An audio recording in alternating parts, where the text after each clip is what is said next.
오늘은 초대받지 못한 자라는 제목으로 함께 말씀을 나누도록 하겠습니다. 여러분, 격식 있는 모임에 가려면 필요한 것이 하나 있는데 그것이 무엇이면 이게 초청장이라는 것입니다. 초청장이 없으면 그 모임에 참여할 수 없는 것인데요. 제한된 인원만 초대받아서 들어가는 것이 이 초대장의 의미입니다. 아무나 초대하는 것이 아니라 거기에 적합한 자를 초대하는 것인데요. 지난 금요일 아침 제가 초대되어서 간 적이 있었습니다. 서울특별시 교회와 시청 협의회 신년 기도회에 다녀왔는데요. 저희 교회가 속해 있는 성북구에 있는 교회와 구청 협의회에 회장 자격으로 잠깐 갔다 오게 되었습니다.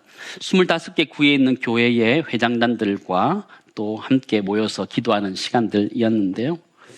저는 이제 기도회를 갔다 올 때마다 마음속에 제 한켠에 한 음성이 들리는 것 같습니다. 목사가 교회 일에만 열심히 하지 저기는 왜 갔을까? 이런 얘기를 들리는 것 같습니다. 그럴 때마다 저는 생각합니다. 우리가 하나님을 예배해야 되는 것 동시에 세상을 섬겨야 되는 선교적인 사명이 있기 때문에 이 두 가지 다 감당해야 되는 것입니다. 우리가 세상의 빛으로 소금으로 섬겨야 되는 것들도 그런 모임인 것이죠. 이런 모임들의 특징은 닫혀있는 모임입니다. 아무나 가는 것이 아니고 초대받아서 가는 것인데요. 거기 가기 위해서는 에티켓 이런 것도 필요한 것이죠. 마태복음 22장에 보면 혼인잔치의 비유가 나오고 혼인잔치들이 열려지게 됩니다. 초대받아서 사람들이 가게 되는데 그곳에 예복을 입지 않은 사람이 등장하는데 그는 내어 쫓김을 받게 됩니다. 잔치에 가기 위해서는 초대장도 있어야 되고 예복도 입어야 되는 그런 에티켓들이 필요한 것이죠. 오늘 성경에 보시면 예수님께서 제자로 세리인 레위를 부르고 있는 장면이 등장하고 이 레위가 큰 잔치를 베푼 이야기가 기록되어져 있습니다. 27절, 28절 우리 함께 읽도록 하겠습니다. 함께 읽습니다. 그 후에 예수께서 나가사 레위라 하는 세리가 세관에 앉아 있는 것을 보시고 하시니 그가 모든 것을 버리고 일어나 따르니라. 어디서 본 듯한 성경 구절 같다라는 생각을 해보게 됩니다. 이전에 예수님께서 베드로와 안드레, 야고보, 요한을 그들이 어부였을 때 부르셨던 장면과 참 많이 비슷하다 생각되어집니다. 오늘 성경도 세관에 앉아있는 세리에게 주님께서 나오셔서 레위에게 나를 따르라 이렇게 말하게 됩니다. 그때 성경이 이렇게 기록해주고 있는데 모든 것을 버리고 일어나 따르니라 이렇게 표현해주고 있습니다. 베드로가 자기가 잡았던 모든 고기를 다 버려두고 예수님을 쫓았던 것처럼 오늘 세리인 레위도 예수님을 쫓고 있는 모습을 보여주고 있습니다. 성경을 보시면 제자들의 이름이 등장하는데 제자들의 이름을 쭉 살펴다 보면 레위라는 이름이 등장하지 않고 있음을 보게 됩니다. 그러면 레위는 누구고 또 다른 성경에는 마태라고 들었는데 마태는 누군가 생각되어집니다. 누가복음 5장과 병행 구절인 마태복음 9장에 보면 세리 마태에 대해서 기록해 주고 있습니다. 이 두 사람은 동일인이다라고 성경학자들은 이야기합니다. 여러분, 베드로의 원래 이름인 시몬이었다는 걸 여러분 알고 계시죠? 사도 바울도 원래 그가 갖고 있었던 이름이 사울이라는 이름도 있었습니다. 그 차이가 무엇일까요? 대부분 다 구약에 히브리식 이름이 있었고 헬라 시대에 헬라식 이름으로 또 붙여지기도 했던 것을 보게 되죠. 레위는 히브리식 이름이고 마태는 헬라식 이름이다라고 생각하는 것이 가장 바른 것이다라고 생각되어집니다. 그런데 중요한 것은 예수님이 굉장히 파격적으로 이들을 부르셨다라는 것이죠. 어부인 베드로와 그의 형제들을 부르셨다는 것들도 굉장히 파격적인 초대였지만 세리였던 이 레위를 부르셨다는 것도 굉장히 파격적인 행동이 아닐 수 없습니다. 성경에 그를 일부러 고의적으로 그를 불렀다 이렇게 표현하고 있는데요. 보셨다라는 단어를 보시면 에디아사토라는 단어인데 자세히 바라보았다라는 뜻을 가지고 있습니다. 그냥 지나가는 길에 우연히 레위를 보고 부른 것이 아니라 고의적으로 레위에게 찾아가서 세관에 앉아있는 세리인 그를 불렀다 이렇게 성경 표현하고 있는 것이죠. 이 사건은 의미 있는 사건인데 예수님께서 이 땅에 오신 이유를 명확하게 보여주고 있는 사건이에요. 예수님께서 이 땅에 오셔서 섬겨야 되는 사람이 어떤 사람인지를 명확하게 보여주는 사건이라는 것이죠. 예수님이 이 땅에 오셔서 세리와 같이 천대받았던 사람들, 비난받았던 사람들을 위해서 이 땅에 오셨다는 것을 보여주는 사건이라는 것이죠. 주님은 버림받은 이 사람에게 먼저 다가가셨고 그와 함께 했습니다.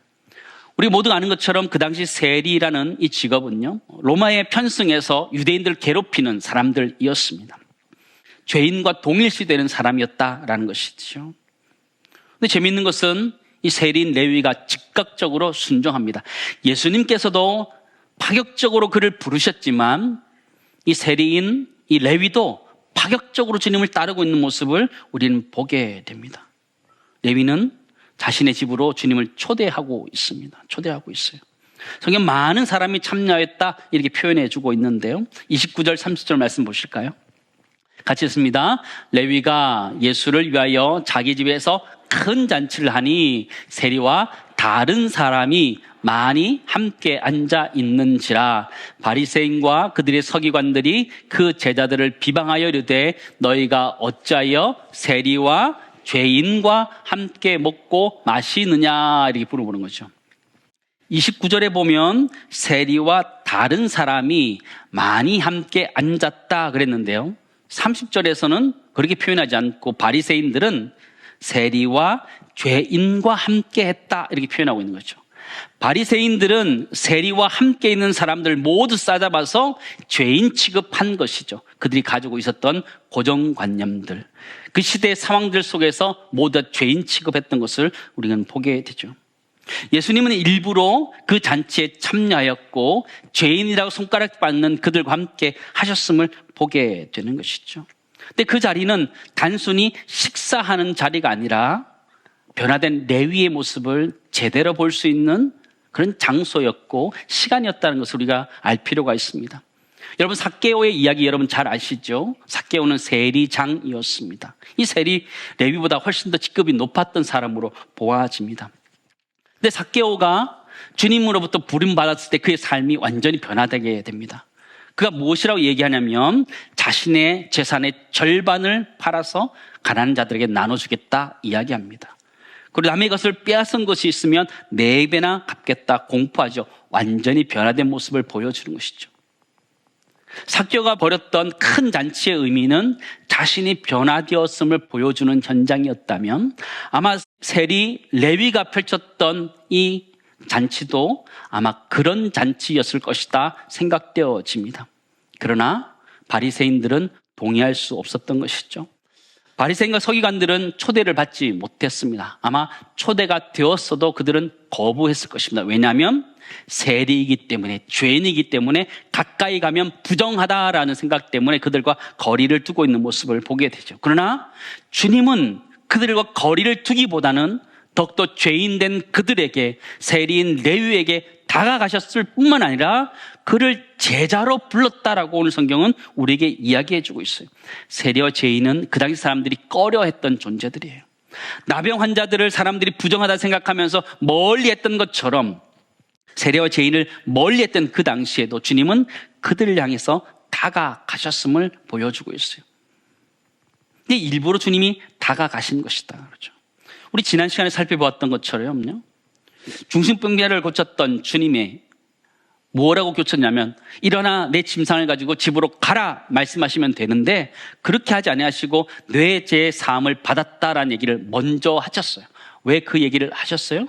본인에게 죄 사함의 권세가 있는 것을 가르쳐주기 위해서 그랬던 것이죠. 주님은 오늘 세리와 죄인과 함께 먹고 있는 이유가 무엇이냐면 주님이 이 땅에 오셨는데 그 이유가 세리와 죄인들과 함께 그들을 회개시키기 위한 것이다. 우리에게 명확하게 이야기해주고 있어요. 31절, 32절 말씀 같이 읽습니다. 예수께서 대답하여 이르시되 건강한 자에게는 의사가 쓸데없고 병든 자에게라야 쓸데있나니 내가 의인을 부르러 온 것이 아니요 죄인을 불러 회개시키러 왔노라. 주님이 오신 이유를 세리 레위를 부르는 사건을 통해서 우리에게 명확하게 보여주는 거예요. 큰 잔치에 참여하여 그들과 함께 먹으면서 명확하게 보여주는 거예요. 주님이 오신 이유는 죄인들을 불러서 회개시키기 위해서 오셨다라는 것을 우리에게 말해주고 있죠. 그렇다면 우리가 이 시간 하나님 앞에 나올 때마다 우리가 나오는 자리는 만찬의 자리이긴 하지만 주님 앞에 우리의 죄를 토해낼 수 있는 회개의 자리가 되어야 되는 줄을 믿습니다. 첫 번째, 우리 이렇게 정리할 수 있을 것 같아요. 예수님은 우리를 예배의 자리로 초대하시고 주님의 만찬의 자리로 초대하시는데 그 자리는 회개의 자리다라는 것을 우리 먼저 이해해야 된다는 것을 꼭 기억하시면 좋겠습니다. 여러분, 회개에 초점이 맞춰 있는 게 오늘 본문의 말씀인데요. 회개하기 위해서는 몇 가지가 필요한 것 같아요. 회개하기 위해서는 영적인 분별력이 필요하지요. 내가 지금 영적으로 위험하다라는 것들을 인지하는 것 필요하지요. 또 회개는 용기가 필요합니다. 실행하는 것이 필요하고요. 또 본인 안에 솔직하고 정직한 것들이 필요한 것이죠. 주님은 의인을 부르러 온 것이 아니라 죄인을 부르러 왔다 명확하게 말씀하셨죠. 우리를 한번 생각해 보시기 바랍니다. 우리가 죄인 되었을 때 주님이 이 땅에 오셔서 우리를 불러서 우리를 의인 삼아 주셨습니다. 예수님은 기존의 틀들을 깨시고 죄인 된 우리를 불러서 하나님의 사람으로 주님의 제자로 우리를 불러주셨습니다. 그런데 우리는 지금 어떠한 모습으로 이 자리에 참여하고 있습니까? 우리가 죄인들과 함께 하지 않기 위해서, 우리의 거룩함을 지키기 위해서 그들과 구별하고만 있다면 우리가 무언가 잘못되어 있다는 것을 생각해야 됩니다. 죄악에 대해서는 선을 그어야 되지만 죄인에 대해서는 우리가 그들을 품어야 되는 선교의 대상이고 복음의 대상이라는 것을 우리 꼭 기억해야 됩니다. 예수님은 죄인을 불러 회개시키기 위해서 오셨고 이 땅의 삶들 가운데 끊임없이 죄인들에게 다가가셨다면 이 시대에 예수님의 제자로 부름받은 우리들 교회 공동체는 끊임없이 죄인들을 향하여 손을 뻗어야 되는 줄을 믿습니다. 주님이 그걸 원하신다는 거예요. 근데 우리는 우리끼리 잘 지내려고 해요. 세상 사람들은 뭘 하든지 그냥 괜찮고 우리는 우리끼리만 잘 지내려고 하는데 그게 아니라는 거예요. 주님은 끊임없이 세상을 향하여 손을 내밀고 그들을 품기를 원하신다는 것을 기억한다면 우리 모두가 세상에 있는 사람들을 지적하기보다는 그들을 교회로 인도하고 복음을 인도하여서 주님 앞에 새로운 사람이 될 수 있도록 안내하는 은혜가 우리 모두 있기를 간절히 소망합니다. 여러분, 손을 한번 뻗어보시죠. 여러분, 세상을 좀 품는다 생각하시고 죄인을 품는다 생각하시고 여러분 좀 안아보시기 바랍니다. 밀어내지 마시고, 여러분 주변에 있는 여러분 친구들, 세상 친구들이 있다면 여러분 밀어내기보다는 그들을 끌어안고 그들이 함께 교회 공동체 안에 들어올 수 있도록 안내할 수 있는 은혜가 우리 가운데 있기를 간절히 소망합니다. 근데 큰 잔치를 벌여서 잔치하는데 꼭 보면 찬물을 껴는 사람들이 있지요. 바리새인과 서기관들 한번 생각해 보시기 바랍니다. 큰 잔치니까 얼마나 먹을 것이 많을 거예요. 근데 그때 금식 이야기를 합니다. 33절, 35절 말씀 보시기 바랍니다. 그들이 예수께 말하되 요한의 제자는 자주 금식하며 기도하고. 잔치 벌여놓고 이런 얘기하는 사람 정말 밉지 않아요? 그죠? 바리새인의 제자들도 또한 그러하되 당신의 제자는 뭐라고 그래요? 먹고 마시나이다. 그죠? 예수께서 그들에게 이르시되 혼인집 손님들이 신랑과 함께 있을 때에 너희가 그 손님으로 금식하게 할 수 있느냐? 그러나 그 날에 이르러 그들이 신랑을 빼앗기리니 그날에는 금식할 것이니라. 그죠? 예수님을 비난할 때 예수님이 당황하지도 않으세요. 당황하지 않고 찬찬히 이야기하십니다. 주님 뭐라고 하시는 거예요? 따라하겠습니다. 다 때가 되면 한다. 그죠? 다 때가 되면 한다 말씀하시는 거죠. 그죠? 근데 이 비유의 말씀에서 핵심이 무엇이냐면 새 옷 조각을 헌 옷 조각에 대지 않는다, 같이 되지 않는다 이야기는. 왜냐하면 새 옷 조각 때문에 낡은 것이 찢어질 수 있기 때문에 되지 않는다, 이런 얘기를 하는 거예요. 주님이 새 옷 조각으로 이 땅에 오셨는데 율법과 그대 전통에 담겨 있는 그들 바리새인들과 함께 이렇게 되었을 때는 찢어져 버릴 것이다, 이런 얘기를 하는 것이죠. 또 주님은 새 포도주는 새 부대에 넣어야 된다, 우리 잘 아는 말씀 우리에게 하고 계셔요. 37절 38절 우리 같이 읽겠습니다. 새 포도주를 낡은 가죽 부대에 넣는 자가 없나니 만일 그렇게 하면 새 포도주가 부대를 터뜨려 포도주가 쏟아지고 부대도 못 쓰게 되리라. 새 포도주는 새 부대에 넣어야 할 것이니라. 그렇죠. 새 포도주를 낡은 가죽 부대에 넣지 않는다. 왜요? 포도주가 발효되어서 부풀 때에 이 가죽이 버티지 못하고 터져버리기 때문에, 터지면 포도주는 쏟아져 버리고 또한 부대도 쓰지 못하게 되는 일들이 생긴다라는 것이죠. 비유를 들어서 한 얘기라면, 하나님은 지금까지 하나님의 은혜를 그들 가운데 쏟아 부어주셨어요. 새 포도주와 같은 하나님의 말씀을 이스라엘 백성들한테 부어주셨음에도 불구하고 이스라엘 백성들은, 이 바리새인과 서기관들은 자신의 율법과 전통으로 담아낼 수가 없었던 거예요. 다 쏟아버렸던 것이죠. 예수 그리스도의 땅에 오셔서 올바른 말씀을 선포하셨음에도 불구하고 그들은 그 말씀을 받을 수가 없었던 것이죠. 죄인에게 다가가고 병든 자에게 다가가고 나병 환자에게 다가가서 그들을 안으면서 그들을 고치셨던 주님의 복음의 말씀이 그들의 마음에는 도저히 이해될 수 없었던 것이죠. 그들의 율법과 전통이 다 터져버린 것이죠. 다 터진 것이죠. 여러분, 새 포도주는 새 부대에 넣어야 된다는 이 이야기는요, 변화되지 않으면 죽는다, 이런 단순한 이야기를 하는 것이 아닙니다. 우리가 기억해야 되는 것이 있다면 예수님께서는 이 땅에 새 포도주로 오셨다라는 사실입니다. 새 포도주처럼 주님은 그 붉은 피를 흘리면서 죽으셔야 되는 사명이 있다, 상징적으로 보여주는 표현이기도 합니다. 그런데 주님은 우리들에게 이 새 포도주는 새 부대에 넣어야 된다라고 말하고 있는 것이죠. 복음의 역사는 그런 거였어요. 예수님이 말씀하시던 복음이라는 것은 굉장히 파격적인 것이었어요. 나병 환자에게 다가가서 그를 고치셨고, 죄인에게 다가가서 함께 마셨고 먹었던 예수님의 파격적인 모습, 그것이 새 포도주의 모습이었어요. 그러나 그들의 현실은 그걸 담아내지 못했음을 우리는 보게 되죠.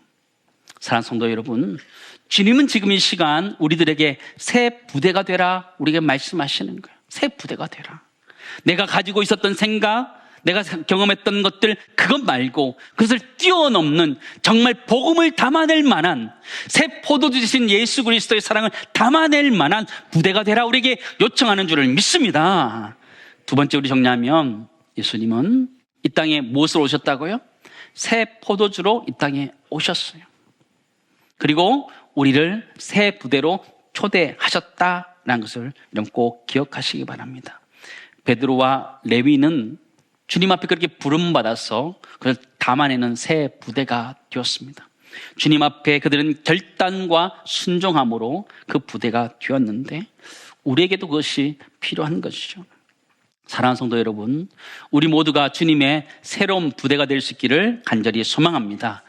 예수님의 복음을 담아낼 만한 그릇 되었으면 좋겠다, 주님 말씀하시는 거예요. 주님은 오늘 레위를 부르셨어요. 욕먹던 레위를 부르셨어요. 그 이야기는 레위를 그때 불렀다, 이런 얘기보다는 지금 우리들에게 하시는 말씀이 있어요. 내가 너희를 불렀다. 우리를 지금 부르고 계신 주님의 음성을 우리가 들어야 되는 거죠. 우리를 새 부대로 부르고 계신 주님을 보아야 되는 거죠. 주님이 우리에게 주시는 새 포도주는 얼마나 맛있을까요? 얼마나 풍성할까요? 주님은 우리를 큰 잔치로 초대하셨습니다. 하나님의 나라의 자리로 초대하셨습니다. 그 풍성함에 대해서 에베소서는 이렇게 고백합니다. 3장 16절에서 19절 말씀 보시기 바랍니다. 같이 읽겠습니다. 그의 영광의 풍성함을 따라 그의 성령으로 말미암아 너희 속사람을 능력으로 강건하게 하시오며 믿음으로 말미암아 그리스도께서 너희 마음에 계시게 하시옵고 너희가 사랑 가운데서 뿌리가 박히고 터가 굳어져서 능히 모든 성도와 함께 그리스도의 사랑을 알고 그 너비와 길이와 깊이가 어떠함을 깨달아 하나님 모든 충만하신 것으로 충만하게 하시기를 구하노라. 예수 그리스도의 충만한 사랑을 성경에 표현하고 있어요. 우리를 주님은 그 충만한 자리로 우리를 초대하셨어요. 얼마나 충만하냐? 성경은 그 너비와 길이와 높이와 깊이가 어떠함을 깨달아야 된다, 이렇게 표현하고 있어요. 저는 예수 그리스도의 풍성한 사랑을 이렇게 표현하고 싶어요.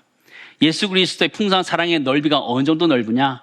모든 사람을 구원하실 만큼 그의 사랑은 넓으셔요. 그의 사랑이 얼마나 기냐?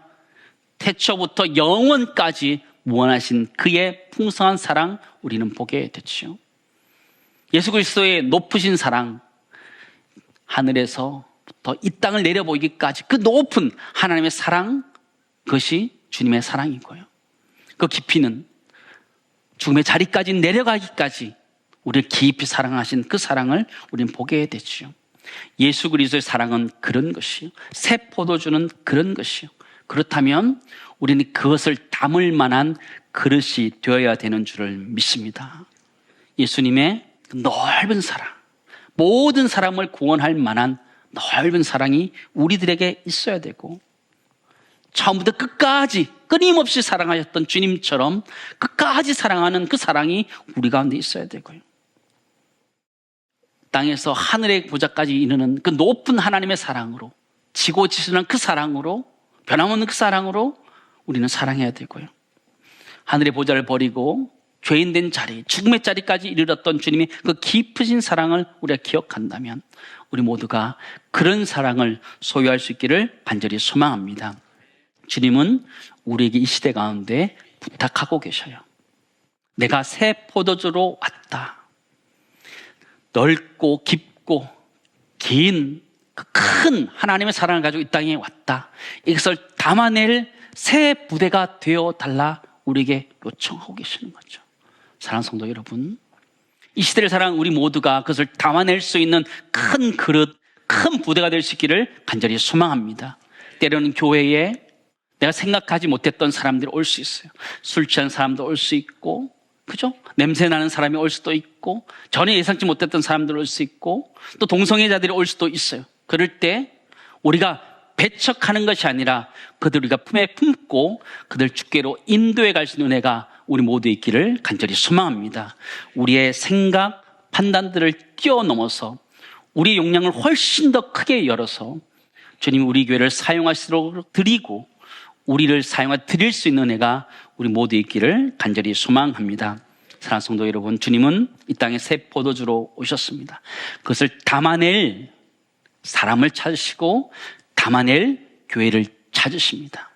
그것을 담아내지 못하면 주님은 터뜨려 버린다 말씀하셨는데, 우리 교회 공동체가, 우리 각자 제자의 공동체가 그 복음의 말씀들, 새 포도주를 담아낼 수 있을 만한 그런 사랑의 용량을 가지고 이 시대를 섬겨가는 은혜가 우리 모두 있기를 간절히 소망합니다. 교회 공동체는 예수 그리스도의 풍성한 사랑을 담아내야 되는 공동체라는 걸 기억하면서 그 사랑을 잘 담아낼 수 있도록 준비해가는 은혜가 우리 모두 있기를 간절히 소망합니다. 말씀을 정리하면서 설교 말씀을 집에 가면 다 잊어버릴 것 같더라고요. 네. 아무리 잘 듣지만 집에 가면 잊어버릴 것 같아요. 그래서 한 단어를 좀 떠올리게 되었습니다. 한번 따라하겠습니다. 밴댕이 소갈딱지. 네. 네, 기억이 확 들어오죠? 네, 밴댕이 소갈딱지. 굉장히 속 좁은 사람을 이야기할 때 얘기하는 거예요. 주님이 이 시대를 품으려고 할 때는요, 그거는 어마어마하게 커요. 내가 생각하는 것보다 훨씬 더 넓고 깊고 높다는 걸 기억하면서, 때로는 우리가 생각하지 못했던 사람들을 만나게 될 때에도 여러분 당황하지 마시고 그들을 주의 사랑을 품고 그들을 교회로 인도하고 주님 앞으로 인도해 가서 하나님 앞에 나아가게 하는 은혜가 모두 있기를 간절히 소망합니다. 먼저 우리가 밴댕이 소갈딱지가 되면 안 되겠죠. 그죠? 우리가 넉넉한 사람들, 마음이 넓은 사람들, 많은 사람들이 내 마음 안에서, 내 품 안에서 쉼을 얻을 수 있는 만한 그런 넉넉함을 가지고 섬기는 은혜가 우리 가운데 있기를 소망합니다.